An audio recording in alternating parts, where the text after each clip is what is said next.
This story happened about 5 years ago. I went with my brother and his friend Sean to see some spy movie. I don't even remember what it was called. My brother and Sean were 8 years old and I was 17 at the time, so I had to go with them because my parents were busy. It was a Friday night, so the movie theater was packed. It was a fairly large theater and a good number of different movies showing at once. We decided to sit in the very back middle of the theater that we were in.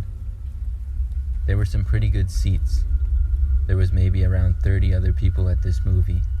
Kind of a lot, but not too crowded. We were watching the previews before the film when my brother said they wanted food, so we all went to the concessions. When we got there, we got in line and waited. The movie theater had a display about 20 feet away of an upcoming movie. My brother and Sean walked over to look at it. Once it was my turn, I ordered our food and got it. Then I went back over to my brother, but Sean wasn't with him. I asked him where he was. My brother said that he went with a man. What man? I asked him. The man that was just here, my brother said. My heart started pounding and I got really hot. I asked him where they went. My brother pointed down the hall. I ran in that direction and saw at the end of a long hallway a man opening an exit door with a boy leading outside. I sprinted as fast as I could to the end of the hall and busted the door open and ran outside. I looked around for a couple of seconds. Then I saw the man opening a car door and Sean was with him. I yelled at the man and ran towards them. Then I saw a man push Sean to the ground and quickly get in his car and drive away. Sean looked really confused. I ran over and helped him to his feet and asked him if he was all right. He was fine, but he asked me why the man pushed him. I told him he was trying to kidnap him, and we went back inside to find my brother. Once we did, I reported the incident to the theater, and the police were called. It was a whole big scene, and everybody came out to watch. I was unfortunately unable to get the man's license plate in the heat of the moment, but thankfully, I was able to save Sean from potentially being abducted. I asked my brother and Sean why he went with the man. They told me the man promised them a new video game that had recently come out. It turns out my brother already had the game, so he didn't want to go with, but Sean didn't have it yet. That was my movie theater horror story.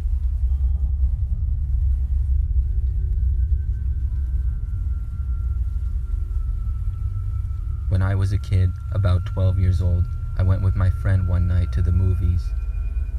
There was this really old movie theater a couple of miles from my house, and my friend and I would occasionally ride our bikes there to go to movies.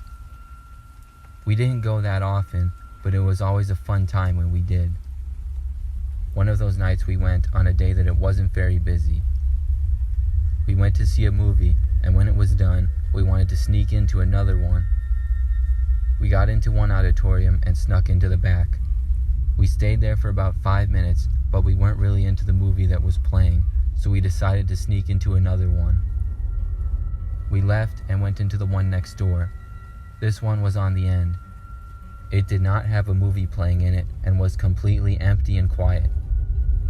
My friend and I found this interesting, and being kids, we ran around it just horsing around and hanging out for a few minutes. Out of nowhere, we heard laughing noises coming from the auditorium we were in. It sounded like an old man laughing. We looked at each other with a confused and shocked look on our faces. It was coming from the back of the theater that we were in. It was coming from the back of the theater, and we were in the front of it. We walked a little closer and looked towards the back. It was completely dark in there, but you could see a little bit from the dim lights near the exits and some others near the front and back of the theater. The laughing continued. As we got closer to the back, we saw an old man sitting by himself in the top corner, laughing hysterically and looking and pointing right at us. We hadn't seen or heard him come in at all, and he really didn't seem to be there when we first came in. We got so creeped out that both of us ran away as fast as we could. As we ran out the auditorium, the man's laughter seemed to be getting louder as we left. Finally, we were back in the hallway and we left the building and rode our bikes all the way home. We never went back to that theater.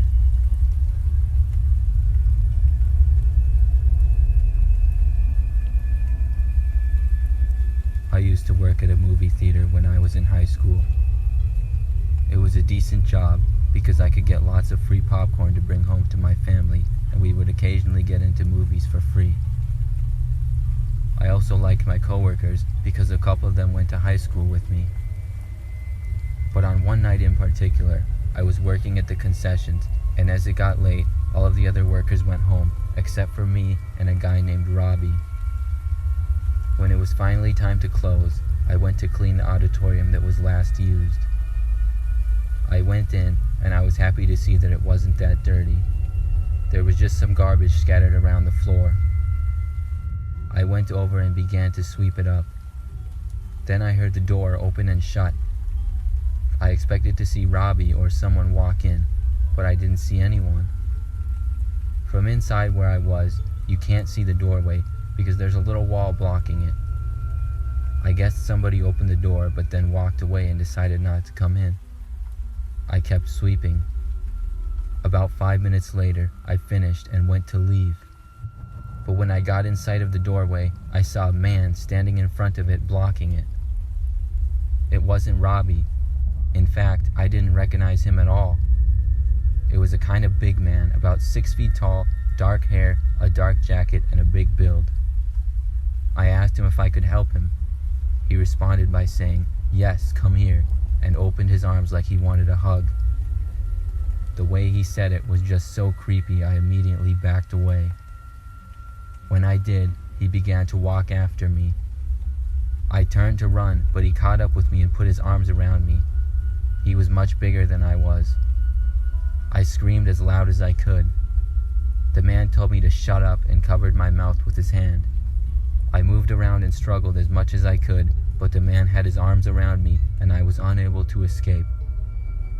He started walking me to the exit, telling me to be quiet or he would hurt me. We got about 5 feet from the door when it swung open and I saw Robbie standing there. He ran up and hit the man and there was a struggle. I was able to free myself and I immediately went to call the police. Robbie and the man struggled in a fight for about a minute. I did what I could to help him. Then the man was able to break free and run out of the room and leave the building. We walked out to see several police cars and the man apprehended. I am very grateful for Robbie for getting me out of that situation.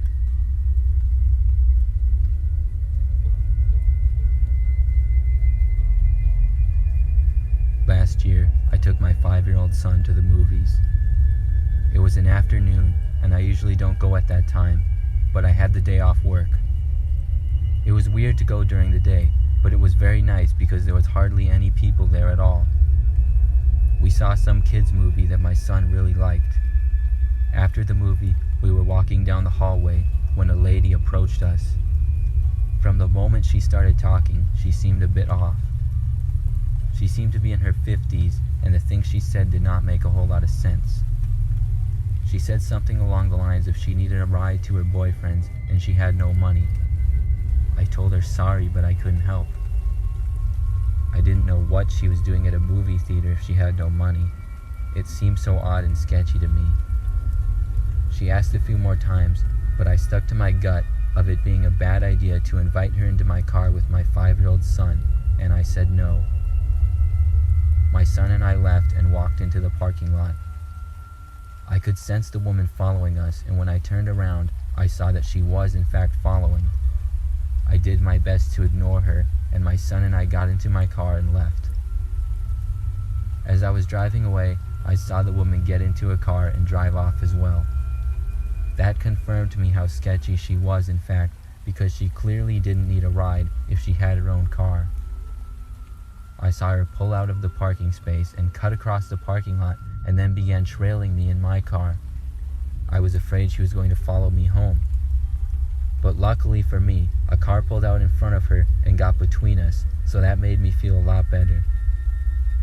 About 10 minutes later, we got home and went inside. But not too long after that, I saw the lady's car pull up. She parked right in front of our house. My wife asked who was here. I didn't want to worry her. I said I didn't know and decided to go out and confront the lady.